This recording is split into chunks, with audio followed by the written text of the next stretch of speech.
We're gonna go live on Facebook and hopefully it does not give me the same message.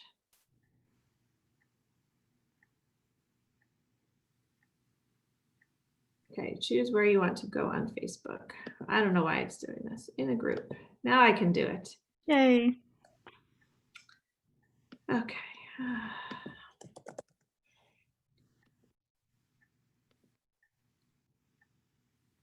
All right, let's see.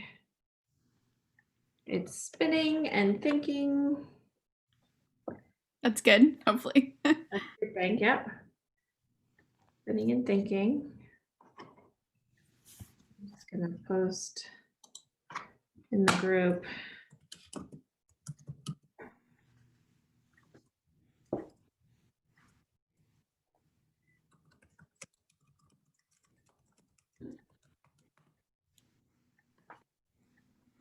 Okay, it's still spinning. Go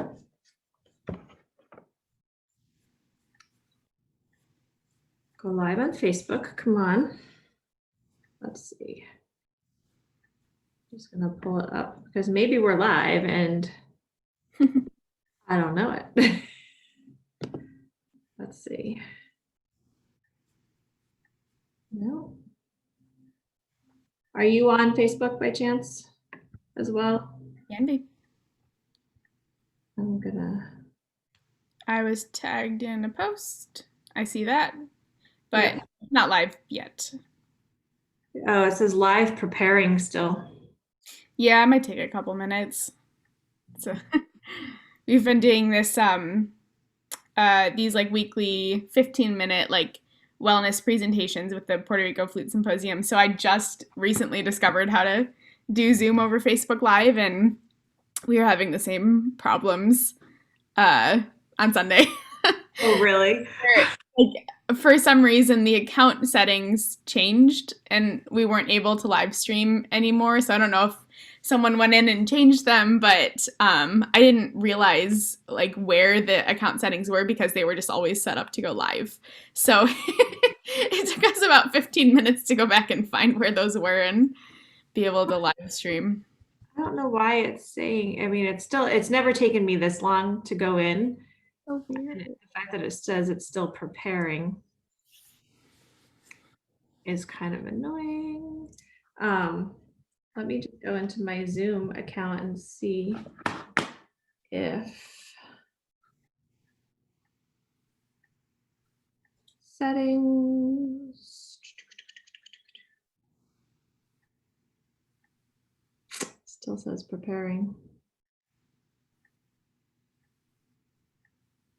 Do you remember where it was under settings for Zoom?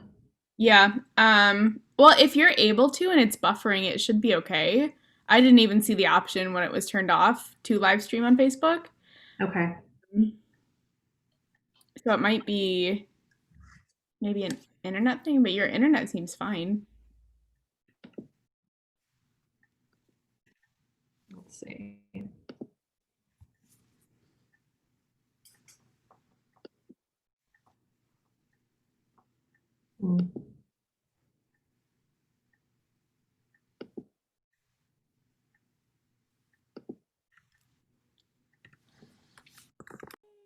Yay! Hello, everybody. Sorry about that.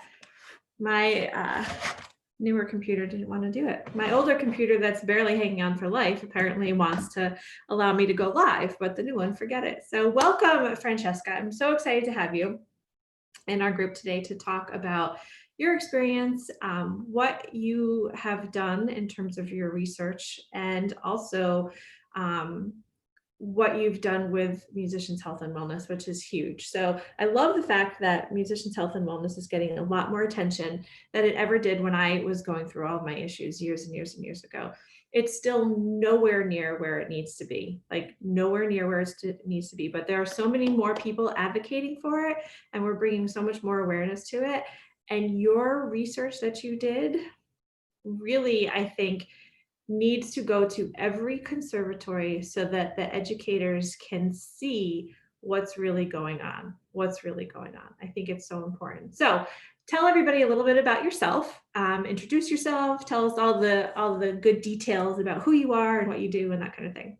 Great. Well, thank you so much for having me today. I'm so excited to be here with you all. So my name is Francesca Leo. I am the founder of playingwithoutpain.com, which is an interactive web resource committed to connecting musicians with resources to treat and prevent performance-related injuries and maintain good mental health. So I just graduated with my master's degree from the Manhattan School of Music in classical flute performance.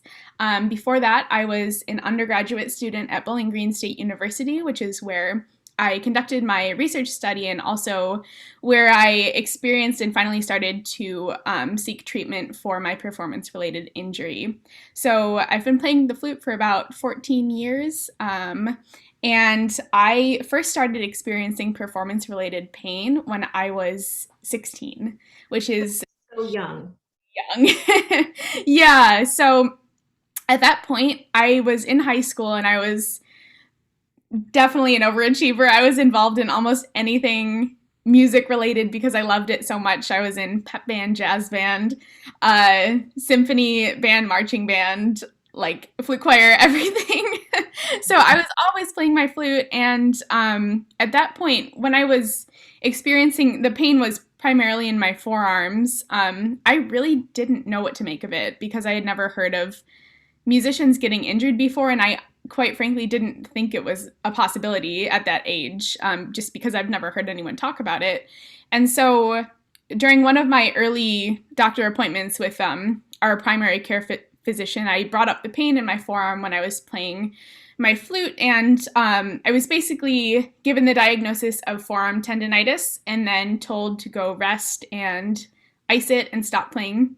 And so that was something it didn't really click with me that was something that I should take seriously at that point.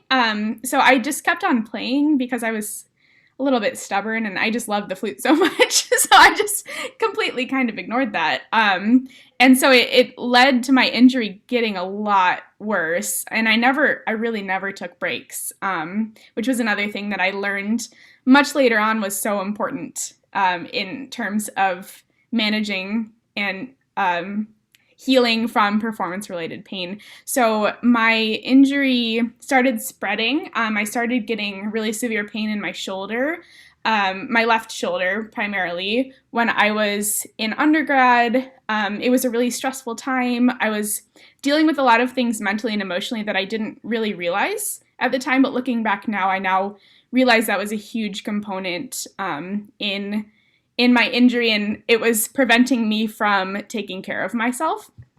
So that was a pretty terrible experience. And I never opened up to anyone about it because I again, had never heard of anyone talking about it. I thought it was literally just me. I thought I was the only person in the world dealing with this pain when I was playing my flute. So once I kind of got a wake-up call my junior year of undergrad when I was at a summer festival. And it was a pretty competitive environment. I was practicing so much because I felt like I was so far behind and I wasn't taking breaks. And I got to a point where I was experiencing shooting pain up and down my arm. And I could not play for more than 5 minutes without experiencing excruciating pain. And so after that, it really freaked me out. And I got home and I went and booked another appointment with a doctor, and I received an updated diagnosis of shoulder tendonitis. He prescribed me with physical therapy, and so I began seeing a physical therapist, which was so helpful. And I also, at that time, began seeing an Alexander Technique teacher, which was my first experience with somatic education practices like that. I really didn't even know those existed either, even though we had a teacher at my undergrad. So the combination of physical therapy and Alexander Technique was really helpful, in addition to finally opening up to my teacher and my colleagues about the pain I was experiencing. And I was so afraid to do that because I thought I would be told to stop playing again. But really, I was surprised everyone was so supportive, and they actually had similar stories to share. And so that was really disturbing to me that nobody was able to talk about their experiences with pain and tension while they were playing. So that really prompted me to pursue a research study. So I went through the IRB process and got it approved. And I conducted a study in 2017 as a part of my honors thesis at Bowling Green State University on the prevalence of performance-related injuries in collegiate music students. And the most notable finding from that study was that 84% of my peers were experiencing performance-related pain that affected their ability to play at the level of which they were accustomed. And from there, it really inspired me to pursue a future in advocacy for performing arts health. Yeah, and that's huge. I mean, your story is it's unfortunate because your story is so similar to so many musicians' story. There's a lack of education in terms of what options are out there. There's a lack of education that injuries happen, are incredibly common in musicians. There's a stigma around talking about injuries, and there's this feeling that, oh, if you're injured, you're not as good of a musician, which is BS. All right. And that has to just stop completely. And there's just a lack of education overall in terms of musicians being taught what the body does. You are using your body to play your instrument.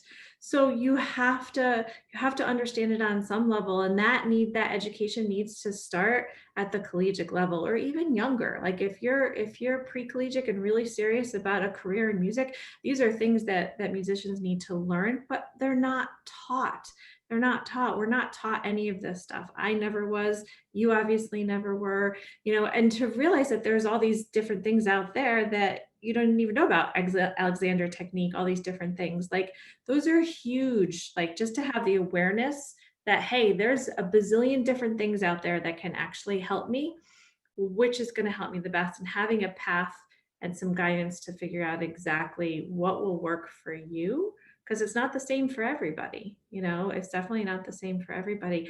And the years of suffering, I mean, 16 until junior year, and I mean, that's a really long time. And you're not alone with that. Most musicians end up going to probably 3 or 4 different providers before they find somebody that actually gets it.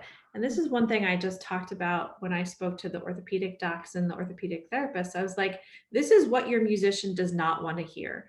They don't want to hear rest. They don't want to hear stop playing, right? And they don't want to hear just a tendonitis. You need to know more. You need to get to the bottom of where the problem is coming from. And it's multifactorial. Just like you said, it's emotional, it's stress oriented, it's physical oriented. It has to do with how you're set up at your instrument. It has to do with your body. There's so many different factors. And your research, 84% of people that were in your study, that's a huge number of your classmates that have issues, and that corresponds with the findings that are out there. Between 80 and 90% of musicians have an injury at some point in time in their life. So tell me how the research study was received at your school. Like, I'm curious about how like people felt about it, or like, Yeah, so it was really interesting. So my mentor that I worked on this research study with, Dr. Lisa Martin, she's amazing if you ever had the chance to connect with her. So she was actually in the process of wanting to establish a wellness initiative at my undergrad. And so she strongly encouraged me to pursue this study when I brought up the fact that I was interested in researching performing arts health. And at that point, that term was so new to me. I didn't even know that existed, which is huge. And then I found it, and that kind of like made everything click. It's like, okay, this is what I want to do. And so that was a really powerful moment in my life, and kind of just a real indication of what I was really passionate about. So she really helped during the study, and she also was creating the wellness committee for our undergraduate university, which she leads now, and she does all kinds of great mindfulness practices, and she does support groups with the students, and she brings in guest lecturers to talk about performance-related injuries. So she was very much a very influential part of this project, and helped me present this research to the rest of the College of Music. So we actually ended up, after the study was all completed and I had built my website, we took the findings to our dean, who is a wonderful person, and took it very seriously. And he is also now assisting in establishing wellness initiatives at the School of Music. They have an Alexander Technique teacher. I want to say they made the Alexander Technique teacher into a professor, and so he's teaching Alexander Technique classes now that students can sign up to take, which is huge. They bring in guests to speak about the injuries, the faculty. They also received the findings of this study, and many of the faculty members also came out and said, hey, I'm experiencing pain too, and I didn't know it was okay to talk about, which is really telling too, because even at the faculty level, this problem doesn't go away necessarily. So that was really revealing, and it kind of was just an awakening that this is happening. This is a serious problem. This is happening all across the world with music students. And it's something that's okay to talk about and be vulnerable about. So it was a really positive response overall. And I'm so grateful for that. And kudos to you for taking the initiative to do a study like this, because, you have to have that research brain. And I know that you and I had talked about that. Like, I love doing research, but I hate statistical analysis, because that's just like, Yeah. oh, I can't stand that. But really, that's the nuts and bolts of like your findings. And I think that, if the schools were to take your study portfolio and implement it in all of their schools, they would have a big wake-up call, right? They would have a really big wake-up call. And it really has to start at the collegiate level, because professional musicians who have been playing for 50 years at their instrument have problems and suffer the same things. And then when you get to the point where you've been playing for years and years and years and years and years, the bad patterns are really set in and harder to change. And you then at that point in time are really getting some serious muscle imbalances and tissue changes that take longer to correct than if you do it in the beginning. Absolutely. So that's one of the big things. And the point is that I don't believe that musicians have to play with pain. I believe that there are so many options out there to help them play pain-free and tension-free, that they just have to learn about them. They have to be educated about them. And it's, again, there's so many different aspects of it that go into it. Mm-hmm. Tell me a little bit about the emotional responses that you got from your study. From people I shared it with. Yeah, well, and there's just the stress factor of how people related pain and stress together. Oh yeah, absolutely. So one of the other most notable findings of my study was we took a pain inventory and a stress inventory, and there was a positive correlation between both. And the findings proved that the higher the stress levels that a student was under, the higher the pain severity became. And especially we asked specific questions about how severe of pain they experienced in general in their daily life, away from their instrument, while they're playing their instrument, and also the week leading up to a major performance or competition. And so that finding of the week leading up to a major performance or competition, the pain severity was much higher in general. I think 73% of students indicated that they experienced a higher level of pain during that time period before a stressful event. And we also received, in the stress inventory part, we also received a lot of anonymous responses, and I have them right here. I would like to read a couple of them for you because they're really moving to me. So the prompt was to please give a brief description of your stress regarding your classes, private lessons, and ensemble preparation in this semester. And a few of the most notable ones were: the stress from any and all of my classes and ensembles increases the pain I experience. Another one was, I just worry that the pain I'm experiencing could end up causing long-term issues in my music career. And then I feel that there are not enough hours in the day to accomplish everything we are expected to accomplish and still be healthy. Many teachers harp on wellness, but how can we be expected to take care of ourselves when we have 6 hours of practicing and 6 hours of homework that are expected to be completed? And the final one was, my hands and forearms get inflamed, so I try and rest as much as I can. But the problem with that is that I'm trying to rest myself to be able to keep playing by not playing. The solution to me being able to play shouldn't be to stop playing for a while. And I think a lot of, especially younger students, have that concern because it's daunting to be told, okay, you need to practice less and take breaks, and then they're overwhelmed with the amount of repertoire that they're expected to learn, and they think, oh, well, I'm not going to get any better by resting. And it's just, there's this stigma around rest for sure and taking breaks in the practice room that's very difficult, especially when you're kind of just starting out. And even if you've been accustomed to that mindset of, oh, I can't rest because someone else is practicing more than me if I take a break, I think a lot of people have that ingrained over the course of their career, and it makes it very difficult to change the habit. Yeah. So you touched on a lot of different points that are incredibly important, and those statements are really, really powerful, because the first thing that popped into my brain is that when you're a freshman in conservatory, you've gone from playing a bit in high school to playing a ton in college.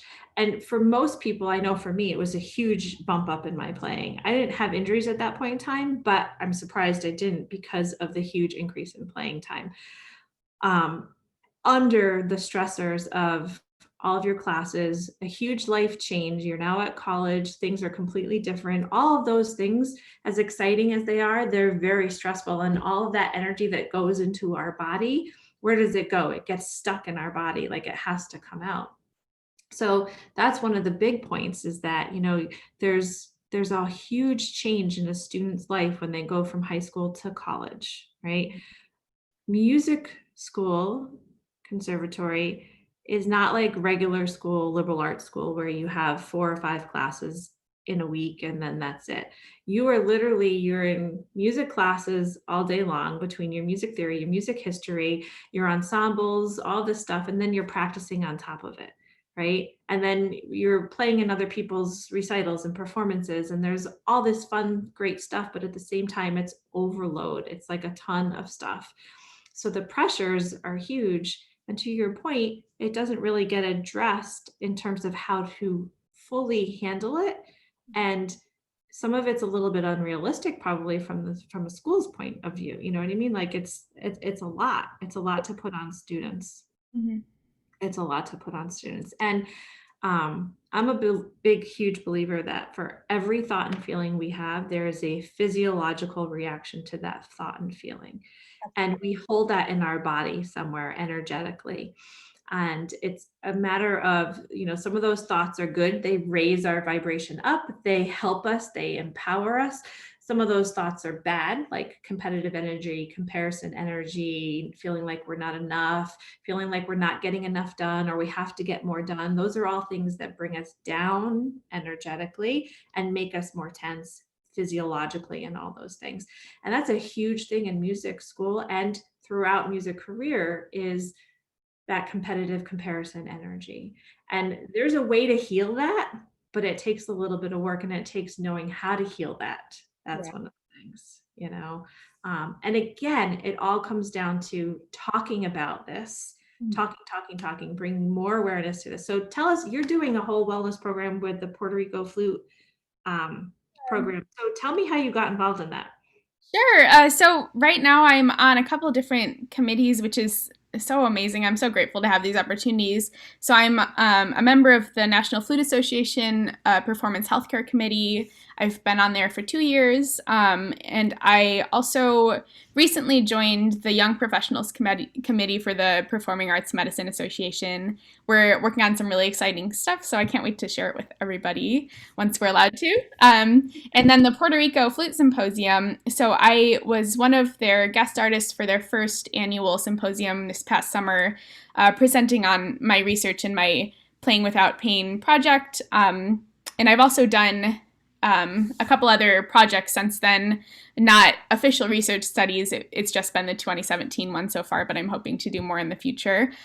So they are a new organization, and they were looking to start committees, and they think that wellness is so important, so they asked me to fill the role of the chair for that committee. So me and my colleague, Dr. Jessica Kebby, who is the founder of Mindful Music Pedagogy, it was actually her idea to do weekly sessions on Facebook Live, where we just present we present different research each time. So it's actually a really good excuse for us to continue to look over and analyze all the existing research in performing arts health. And it just helps elevate our awareness of all the studies and also help share it with others. So she published a few books for progressive relaxation techniques for musicians, and also just general mindfulness awareness meditation exercises and centering exercises. So each week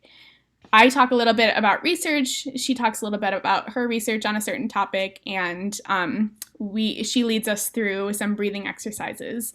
So we are looking forward to expanding this, and we're starting to ask guest artists to come on to present a 15-minute lecture every Sunday evening on Facebook Live, so anyone can attend.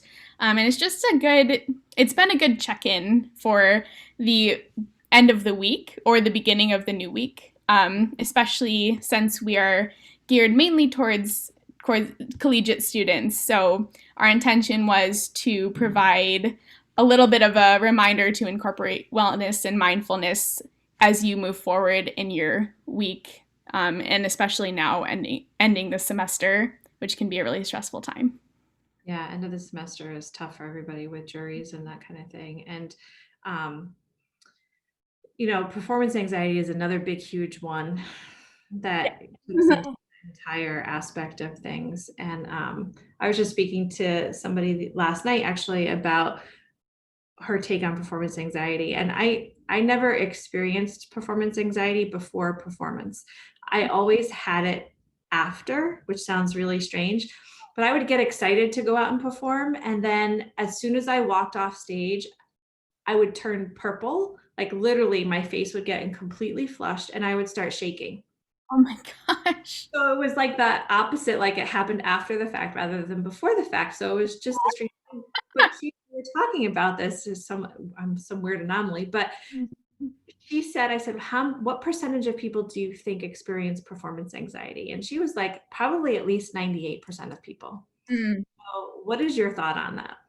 Yeah, so I took the Performing Arts Medicine Association course this past summer, and they talked a little bit about statistics in performing art or performance anxiety. And I think one of the statistics actually, it surprised me. It was a bit on the lower end. I think between like 60 to 70% of orchestral musicians experience it. I would have been in agreement with you in that I think that number is much higher. But yeah, it's interesting because I've read some different studies that state different statistics, but I've always experienced performance anxiety too. In high school, I was like beyond confident. I loved performing and I was so excited to perform. I wouldn't get nervous. I'd just get really excited. And then the second I started college, that was when it kind of flipped a 180 and I was just terrified all the time to perform. And so it's something I've been really working through the past few years, and a lot of it had to do with my confidence levels and my feeling of self-worth, and also dealing a lot with imposter syndrome, thinking you don't deserve the opportunities that you've been given, which can really be a contributing factor to performance anxiety, especially when you're getting on stage to perform and you have the preconceived notion that people are sitting in the audience and criticizing you and going to talk behind your back after you play, which really often is not the case. And if they do, it's likely a result of their own issues that they're dealing with. So it's been really an interesting journey, but I've found that the more I'm able to manage my own performance anxiety, the more comfortable and free I feel when I play and the less pain and tension that I experience. So the mind body connection it's always been so fascinating to me, and it's something that I hope to research more in the future. Definitely. Yeah, there's such a big connection, a huge connection, and it's to me one of the things that I do is I'm a psychic energy healer, and part of that is removing the and uncovering, I can't talk today, uncovering where things are coming from energetically and healing those areas energetically, which is a lot of kind of like dispelling those beliefs that we have. But we have to get down to what those beliefs are, where they come from, which is more of the analysis part, right? But we have to bring it to our conscious mind, because a lot of times these things are subconscious, right? We have to bring them to the conscious mind, and then we have to figure out where they come from and heal them energetically, release them and replace them. So I'm a big believer in mindset work, but I don't feel like you can just flip your mindset and be like, oh, everything, it's going to be great, without doing the healing work that goes along with it. And doing the healing work is sometimes really hard, but once you release a lot of that stuff and you switch that energetically, then you, just like you said, you play with less tension, you play more freely, which means you play with more pain, with less pain, and you play more musically, you play more technically correct when you feel freer, right? And that's such a huge sense of empowerment when you can get to there. But it takes work to get to there. It takes honesty to get to there. It takes dealing with the competitive energy that is innate in the music world, the comparison energy that is innate in human beings, first of all, let alone, part of the industry of music is, you have to be the best, you have to be the best, you have to be the best. No, you have to be the best for you. Like, that's the biggest thing that we have to get to the point where we realize, is that it's all about the best for you and knowing that you continue to grow and staying in your lane. You know what I mean? It's like, so there's so many things to unpack in this, in what you've done and what you've experienced in your research. Like, there's components of everything that are just so important for people to realize. So have you found a lot of more current research on musicians and injuries and pain and stuff like that, or is most of it kind of from years back? So a lot of the major studies were either conducted around the time that I did my study or several years before. So like the Stanek, Combs, and Murdoch study, I think they found that I think I have it written. Yeah, so it was around 70% or 73%, I think, of students were experiencing performance related pain. There's a study by Branford Bender. There's a study about skilled flutists in Australia, and that statistic was 95% of flutists were experiencing pain. And you and I both know that how common and prevalent it is, especially in flutists, because of the asymmetrical nature and also the competitive nature of the instrument. And yeah, so there's been several studies I've been going over, but all, no matter how old or more current they are, they all show the very similar statistics, which is what you mentioned before, between 70 and 80 or 80 and 90%, between like 70 and 90% of musicians, no matter what demographic. There's been studies on orchestral musicians that was 64 to 76% of orchestral musicians were experiencing performance related pain. And the most interesting part to me, like we were just discussing, is the correlation between mental health too. And another study that was brought up during the course I took this summer was the prevalence of anxiety and depression, especially amongst orchestral musicians as well, which was around the same percentage as other studies with orchestral musicians that showed the high rates of performance-related pain. So there is just an undeniable connection between the mind and body, and it just continues to get proven. Yeah. And I think one of the frustrating things for me working in healthcare is that most healthcare providers don't look at that aspect of it or don't address it. And that gets really frustrating. And I get, like, in the traditional setting of healthcare, they're seeing, so many patients per hour. You go to an orthopedic and they're seeing, they're booking patients every 5 to 10 minutes within an hour. And that's huge. In normal therapy clinics, you're seeing 16 to 18 patients a day, sometimes upwards of 30, depending on the facility that you're at. So you don't have the ability to address some of these issues like you really should. That's why I love being where I am and on my own, because I can address all of this stuff, which is huge. But under normal circumstances, the healthcare system doesn't address it for multiple reasons. A, they don't like to go into that mental health aspect of things a lot of the time. B, they don't have time, so it's really kind of, you're doing the patients a disservice by not addressing it. And some docs, like I've had doctors say, oh, here's a prescription for this patient, good luck with them, it's all in their head. Well, no, like, is it partially in their head? Yes, but it's subconscious. It's not like they're doing it on purpose. It's not like, they're having these emotions for a reason, and these emotions are giving them physiological symptoms for a reason. We have to figure out what that reason is to help them, because that's the most important thing. Even if we don't help them from just doing standard therapy or standard injection or standard medications, you have to address the emotional aspect of the pain. Because a lot of the times, just by addressing the emotional aspect of the pain, you can get rid of the pain. Yeah, it's so amazing. That's the journey I've been on, especially this past year. And this period of lockdown, it's really challenging in a lot of ways, but it really has given me the opportunity to really sit down and face what I've been dealing with emotionally and mentally the last few years. And it's been difficult to work through that, but I've definitely noticed leaps and bounds in the way that I'm able to react to stressful situations, and also kind of catch myself when I'm about to go into a mental spiral, which is something I used to do a lot.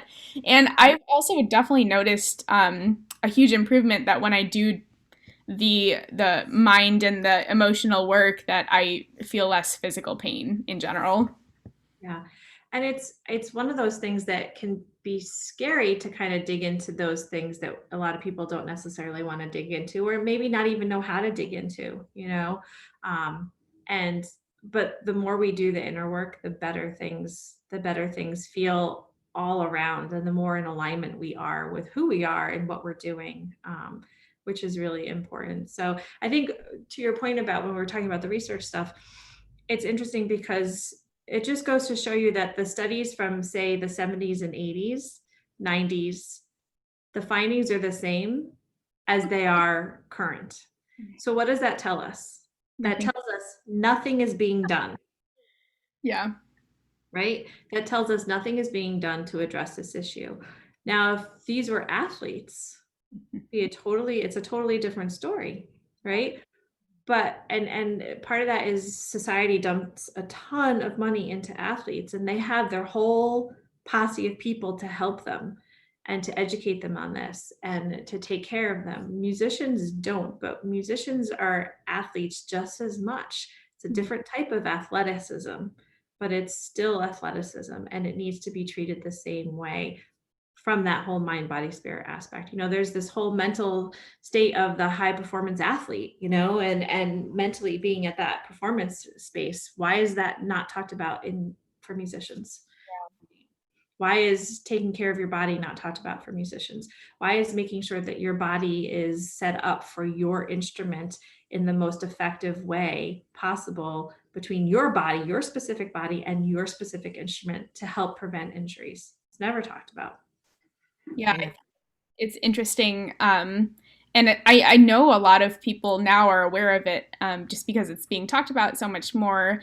And another good thing that has come out of this pandemic for musicians, I believe, is everyone's had a lot of time off. And so they've had the opportunity to really face these problems, or they have the opportunity to read about it if they feel inclined. I think a lot of music educators really want to help their students, but I do think that there is a level of apprehension of doing so because they're afraid that they might further mess them up or do the wrong thing, or they're not certified, they're not trained to help their students to learn how to take care of their bodies. So I think that's where the collaboration between healthcare professionals like yourself and music educators really can capitalize on that relationship. And I would love to see in the future that relationship grow and develop, and there be one for each conservatory and each music school so that they can have a healthcare provider accessible that they can discuss with students that are injured and form a return to play plan that will be good for them, and also what their role can be with their students in assigning alternative projects and things for when they have to rest when they play. So I think that's definitely something I would love to see in the future, but I do understand the apprehension with music educators who want to do well and want to do right by their students and make sure they're taking care of themselves, but maybe don't feel like they have the tools in their toolbox to do that. Exactly. And it's one of those things that, as musicians, we're not healthcare, you're not healthcare providers. So it's impossible to know how exactly the body works to set it up exactly the way that's better for you at your instrument and all these other health things. So I think the collaboration is really important. Everybody has their wheelhouse, right? And everybody has their forte and their things. And I wouldn't have never wanted to take, in-depth anatomy classes and ergonomics and neurology classes and all these things when I was in music school, but it's important for musicians to have a basic understanding of it so that they can know and then apply it. And again, that's not expected on your music instructors. I think it's more of an institution in terms of bringing people in and working together. Because I found that when I'm working with a patient, the best thing is to work with the patient's teacher at the same time. If they're a collegiate person or if they're learning that kind of thing, to work with the teacher at the same time, because then you're on the same page, and it's such a great relationship. It's such a great thing to be able to do. But I think making a course for musicians' health mandatory for all musicians is really, really, really, really important. And I understand it's hard because then it's another course for students to take, right? You have that logistical nightmare. It's another it's another expense for the school. So there's definitely challenges to making that happen. But I think you and I both agree that it's one of the most important things to happen.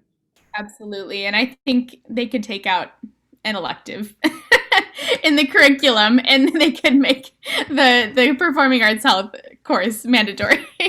But that's a long discussion, and there's a lot of complications. But I would love to see curriculum requirements definitely with performing arts health, and even if it means not taking a popular music course, I think it would be worth it for everyone just to have that level of education and have some tools in their toolbox to be able to manage pain and stress when it comes up in a healthy way. Right. I know, it's huge. So where do you want to take this? Like, what is your goal? Like, what's your big goal for? Well, I've always been an overachiever, and sometimes to the point at my detriment. So initially, when I started this project, my intent was to create a searchable database for each city with a music program in the city for students to be able to search their zip code and find a list of healthcare providers that they could contact. But that is a very complicated project. And so I ended up getting through Ohio and Michigan and a couple providers in New York City when I was doing my master's there, because I found specialists in performing arts health and Alexander technique and body mapping that were just wonderful. So I listed their contact information with their permission on the database. So that was my original intent with the project. Now it seems a little unrealistic because things change so much and people change so much. So I'm thinking now of just listing specifically healthcare providers that work with musicians in the database. So you can type in your zip code and see if you can find one near you, or maybe if you have to go take a day trip or something, just to hopefully make that information and those resources more known, because I think when musicians get injured, there's the other fear that a lot of doctors might not understand what they're going through, and therefore they might not get the proper treatment, which is something we've discussed too. So I think I've been seeing a lot more healthcare providers specialize with performing artists, which is awesome. So I love to make that information more accessible. So right now my website is really just it's just a reference page that you can go when you're injured and you're scared and you don't feel like you can talk about it. That you can get information on the statistics of the number of musicians who have suffered performance-related injuries to help you feel not alone. I also have a resource database on there with I keep updating it with all the studies that I find that are relevant. So you can go and you can look at the research, and my videos are archived on there as well as some videos from some of my colleagues who also talk about performing arts wellness. So I always want to keep that resource free and accessible to music students because I know it's financially challenging. So that's definitely something that I'm always going to have and keep up in addition to my Instagram and Facebook with Playing Without Pain.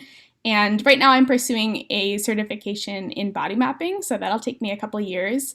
But once I become a licensed body mapping educator, I'm really looking forward to presenting the What Every Musician Needs to Know About the Body courses, teaching private body mapping lessons, and giving workshops and lectures to musicians. So hopefully that will turn into opportunities for schools to understand the importance of hiring either healthcare providers or somatic education professionals to come and teach courses at their school.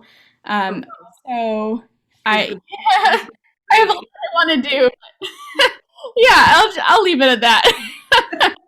Like, yeah, I mean, I think that's there's so many different, and body mapping is a great resource for people, and there's so many different things out there to help musicians. So just being aware of what those things are is an amazing thing. Like, I had never heard of a treatment discipline before. It was called EGOSC therapy, and I was like, what is this? And a guitarist I knew had done it, and I researched it a little bit, and it's a movement therapy kind of thing with specific exercises to do. So again, that's it. You haven't heard as much about that as you do about Alexander technique, but that's something that worked for this person, whereas, the Alexander technique didn't work for this person. So again, it's a matter of finding the right fit for you. And sometimes it's a little bit of trial and error too. But if you know what your options are, that's a huge thing.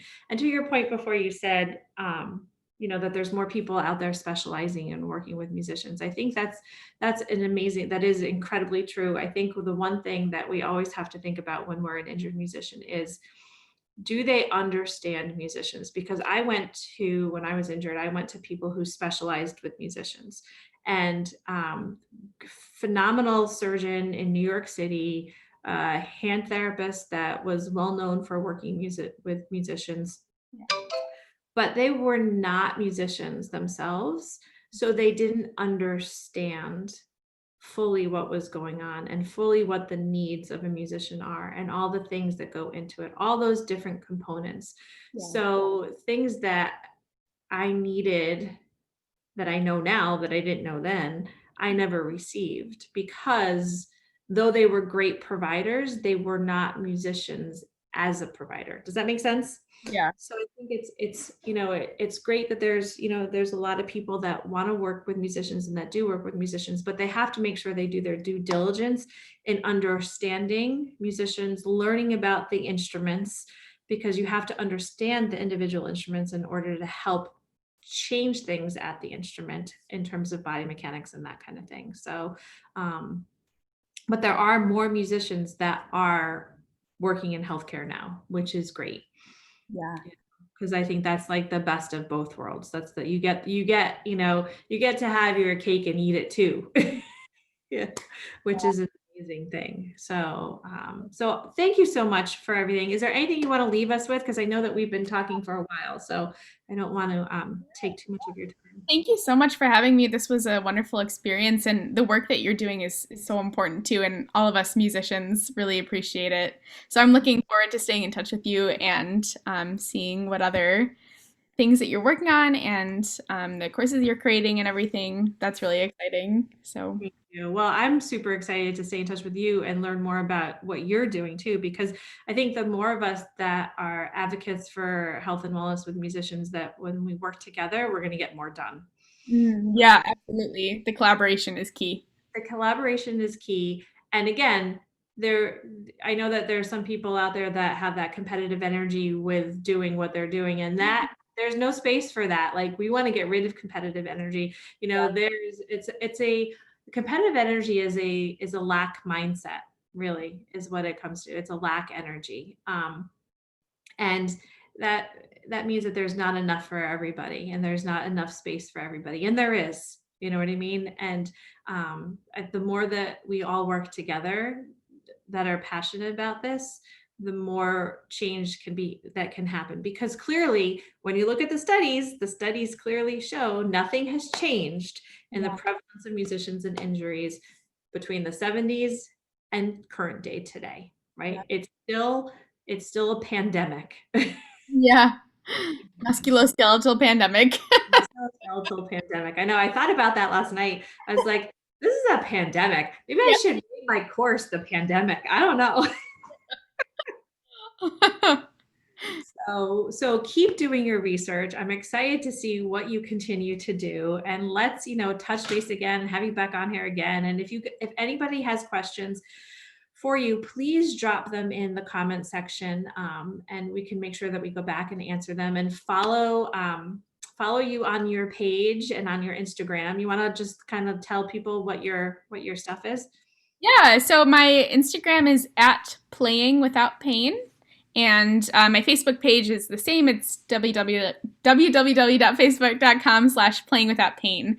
So you can find me there, and I share a lot of my own findings. I share some quotes from studies that I find interesting, quotes from books that I'm going over, and also sharing content from other professionals in the field as well. So my intention is really just to make it a safe space for you to come in and learn and feel like you're a part of a community in performing arts health. And start talking about it more, to Yeah. know that it's okay to start talking about it more. I think that's like our first step, is we have to like create a safe space for people to talk about it and know that it's okay, that it's incredibly common, that you're not alone, that you're totally not alone in this journey, that there are people that can help you on this journey.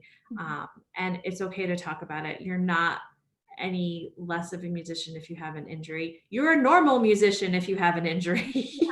Absolutely. Which is We don't want, but we can prevent that. But first, we have to bring awareness. So, and talk. We have to talk about it. So, thank you so much for your time. I so appreciate it. You're such a joy to talk to, and I love all of your information and your perspective and your passion. You can feel it; it's palpable. So, I love that. So, all right. Any questions, guys? Comment below, and we'll talk soon. I'm gonna stop the video, and we'll see. Hopefully, I don't lose you. Okay, stop live stream. I think I did it. Okay, so let me stop.